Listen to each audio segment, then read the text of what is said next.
Alright, so I'm Siggy Scott, and I'm going to talk about a project that we've had going at George Mason, UC Irvine, and UC San Diego that sits at the intersection of neuroscience and robotics. So this is going to be a bit of a high-level talk about some of the results from this project and how we've been playing with this idea of what neuroscience has to teach AI. So, motivationally, one of the reasons that putting neural networks to work for us is so appealing is that they promise big advantages for robotics and for embedded devices specifically. So personally, I've been working with a lot of groups that study uses of low-cost drones or sensor networks, and I get tired of being told what I can't do with the tiny size, weight, power, and cost constraints that these systems have. The algorithms that I learned in school often just don't seem to apply, and I'm not alone.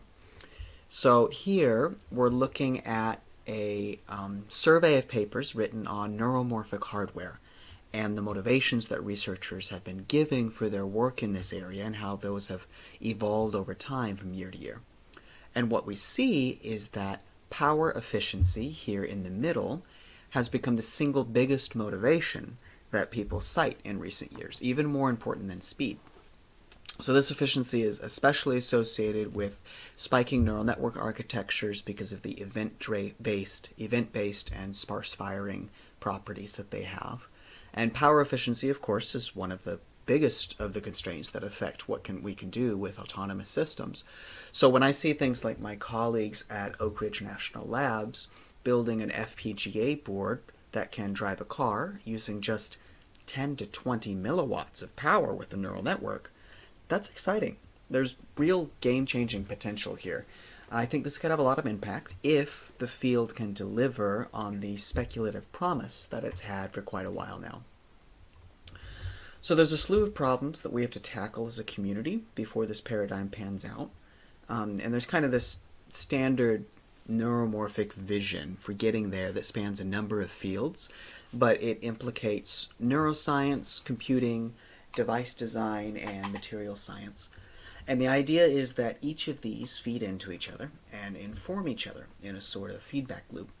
The exact insights and relationships between fields here are going to vary, but our work in our group is focused on here at this end of the spectrum, where computing meets neuroscience. So our overarching hope is that neuroscience can inform robotics and AI, and that robotics and AI can inform neuroscience. But if we're going to go the nature-inspired route, I'm not a big fan of just taking natural metaphors and running with them just because. We need to deal in specifics. So how can neuroscience inform robotics beyond the basic connectionist ideas that they all share? Well, I think that's an open question, probably one with many answers. But to give you one idea, which I think is tantalizing, how about localization and motion planning? So in robotics right now, these are pretty intensive tasks that are hard to do on low-powered devices. When you have serious resource constraints, you're pretty much limited to Kalman filters or maybe the first level of variations on those, like that use the Jacobian to linearize a system. And there's not much computation left over then for planning or higher level computational work, and you're kind of stuck with the biases that these systems come with. On the other hand, humans and other mammals, as far as I know, as far as we know, don't use Kalman filters unless you're in a class working out the matrices. But instead, we have a rich spatial memory that's encoded into the hippocampus and nearby regions of the brain, like the subiculum and parts of the cerebral cortex. And this system has been shown through some really high-profile work lately to encode place or navigation more generally in a distributed way. So some of the cells involved, particularly certain ones in the hippocampus, have been shown to encode place, the location of the organism. Those are the famous ones. There was a Nobel Prize involved in everything. But some of them also encode information on where you've been recently, or I think most interestingly, even where you're going next. So this localization system in the brain seems to also have some connection to a basic planning apparatus of some kind. So we might speculate, one might speculate, I will speculate, that if we understood the essential features of how this system works, maybe we'd be in a better place to put neural networks to work for robotics applications, particularly if we have our eye on these resource-constrained, low-power cases where the von Neumann architecture just isn't giving us what we need. So for our group, this begins with experiments with live rats in mazes that we're going to fit spiking neural network models to computationally. And if we're successful there to some degree, then the idea is that we can try and abstract away biological details and build new models that can be put to work in applications. So in our data, the animal in the experiments provided by our colleagues at UC San Diego learns to navigate a maze with 4 exits. So here he is running through the maze to one of the exits, and it was the correct one, so he gets a reward, a little Cheerio to snack on. Now, in a moment, he's going to run back down and around the side because he wants to go through the maze again. And he's been trained to know that if he goes to a different exit, then he gets another reward, and so on. So the reason that I think this task is interesting is that in order to perform well, so to get all the Cheerios, the rat has to remember where it's been in the past and choose to navigate to an exit that it's not yet visited each time where it doesn't get a reward. So it's actually quite a complex task from a navigation and planning point of view. Now, what we get out of this is a recording from a lot of individual neurons while the rat crawls the maze by the wonders of modern experimental neuroscience technology. Some of these neurons display strong spatial codes, which is what we're interested in. And we can see these by plotting their firing rates depending on where the animal is while those neurons fire. So in these plots down here on the bottom left, the little blue and yellow show the trajectory of a whole bunch of runs through the maze. And the yellow regions show where the neurons, a particular neuron in each respective figure, is firing the most. So what we're seeing here is that these 2 neurons in particular were discovered to fire selectively when the animal travels or turns in a certain direction. That's the yellow patches. And there's a lot of other different kinds of neurons in this system in real animal brains. Some of them fire along a hexagonal grid, depending on which cell of that grid you're passing through in the space, etc. But for our methodology, our next step, after working with our colleagues to collect and understand this data from rats, is to try and explain the system with a computational model. So we've approached this by building spiking neural networks with some biological realism, but at a reasonable level of abstraction. So usually in practice that means the GECCO2021 neuron models. These are a kind of dynamical system that's famous for kind of occupying a middle ground between biological fidelity on one hand and nice, simpler computational properties on the other. So we're basing our neural network architecture here on the high-level structure of connectivity and what's known about the connections between relevant brain regions, namely the cornu ammonis 1, CA1 brain region of the hippocampus and the subiculum, which it connects to. And the remaining piece of this particular modeling exercise is how to tune the parameters of this model to get it to fit our real-world observations. And this is where evolutionary algorithms finally enter into the story. So to be clear here, you'll notice that on the left-hand side of this block diagram of our neural network, the inputs are head direction, linear velocity, angular velocity, and allocentric position, respectively. And the outputs are just the cells of our simulated CA1 and subiculum regions. So the point is, this isn't yet a neural network that is controlling an agent or driving it through a simulated environment.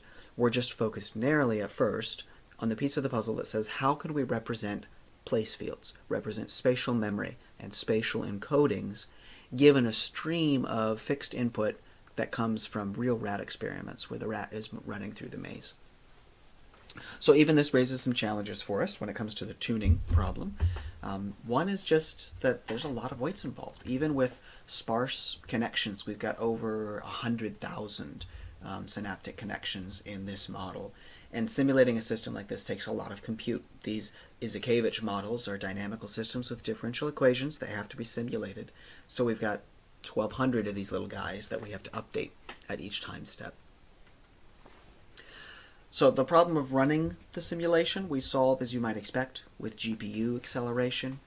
Our teammates at UC Irvine are the creators of the CarlSim simulation system. This is a C++ neural network simulator that focuses on the needs mostly of the neuroscience community, because it focuses on these GECCO2021 models, which are a little bit more detailed than what the deep learning community uses.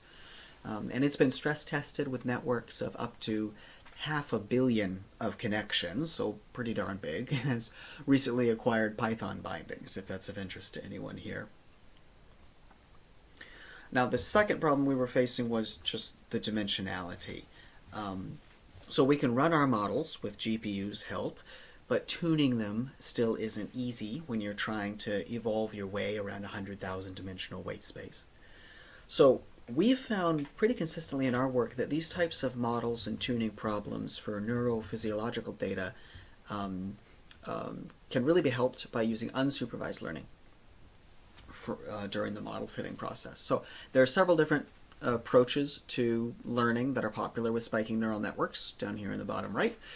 But spike timing dependent plasticity, STDP, is by far the most common unsupervised technique for spiking networks.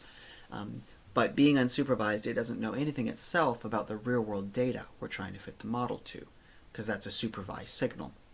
It just knows that the input signals that the model receives as the rat goes through the maze has these patterns that induce adaptations through the neurons that fire together, wire together kind of approach, as it were.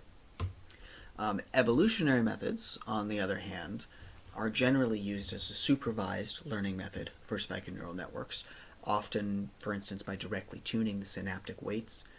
So here, our fitness function of interest is minimizing the deviation between our simulated neuron behavior and the real neuron behavior that we observe in the rat.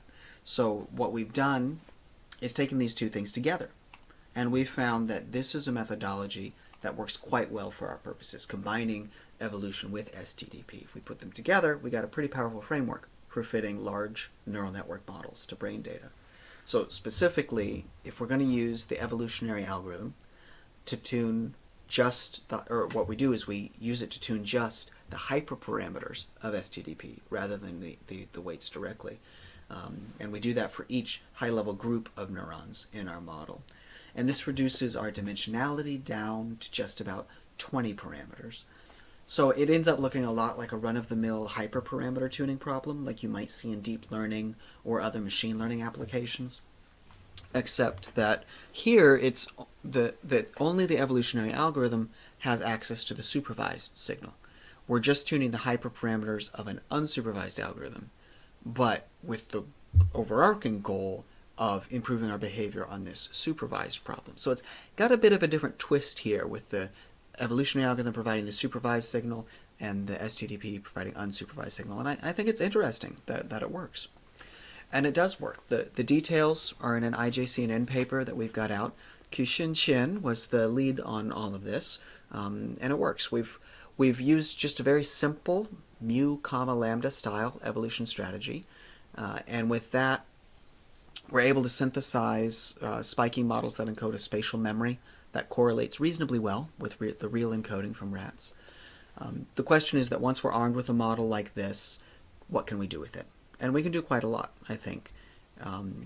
For instance, we can use it to ask further questions about what parts of the network are essential to the behavior that we're trying to get it to perform, and what parts could be discarded without seriously affecting the behavior. And we've done some ablation studies that start to get at those kind of questions. So the question from here is, now that we've shown that we can fit neural networks to neurophysiological data and start to answer some questions about neuroscience, and potentially which parts of these neurophysiological systems are fundamental to their behavior and their ability to perform these tasks, what can we do with robotics? How can we use this to inspire practical applications in more of an AI-oriented domain? So my colleague Xinyun Zhao has taken a step towards this robotics goal by investigating a second model in a simulated environment. So she set up a recurrent neural network architecture that drives this two-wheeled robot based on sensors that include a small camera, accelerometer, and proximity detectors. So in this case, we're actually not using a spiking network, but a lower fidelity architecture based on hyperbolic tangent neurons. But one of the goals of this work is to see if the same broad kinds of spatial codes that we observe in the hippocampus during navigation and then in our spiking models during navigation can emerge here in a slightly simpler, but task-wise maybe more complex evolutionary robotics context. Particularly that notion of, will the spatial code learn something about where we're going to go next and start doing some of that planning aspect. So here's the kind of environment that these robots were evolved in. So we've got a triple T maze setup, just like we did before in the Weebots simulator in this time. And it mimics the exact maze that our real rats travel. Now on the left, we've got a relatively low fitness example of our neural robot controller. So here you can see our kind of simulated rat or a robot is navigating the maze, but there it just bounced back and forth a bit, and sometimes it'll go to the same path multiple times, and it may not succeed in getting all of the rewards before the time runs out. After evolution, we get better behavior, more like a well-trained rat here on the right. So this one's going to successfully navigate to collect all 4 rewards without wasting time by running back and forth and whatnot. Yay! And we do in fact find that spatial codes emerge in these networks, but for the details I'll refer to you to Xinyun's poster talk later this week, or to the full paper here on arXiv. Alright, so we've been talking about this broad idea of neuroscience to models to robotics, and our group has had some fun trying to tackle this broad problem from a few different directions like we've described here.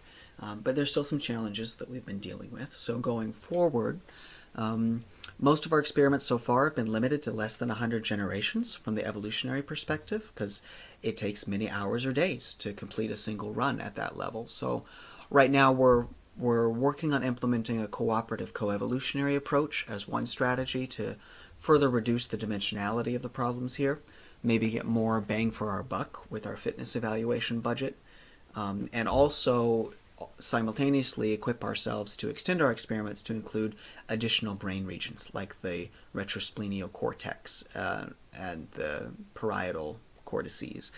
We think that our fitness function, because of the way that things separate out here, will permit some decomposition of the hyperparameter tuning problem for each of these regions.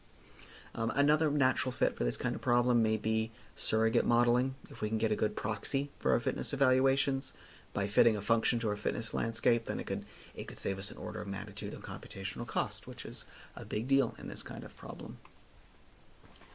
So in summary, we've discussed a few of the ways that computational modeling of neural systems might give us insights that could ultimately feed into robotics. And our focus has been on using evolutionary algorithms to fit spiking neural network models to data, but our hope is that there are still insights to be discovered here with cutting-edge neuroscience and further computational techniques that might give us the kind of scientific modeling exercise where we find essential features, discard the details, and take those to inform our machines and be able to do new things that we couldn't do before. And now I'll open the floor to questions.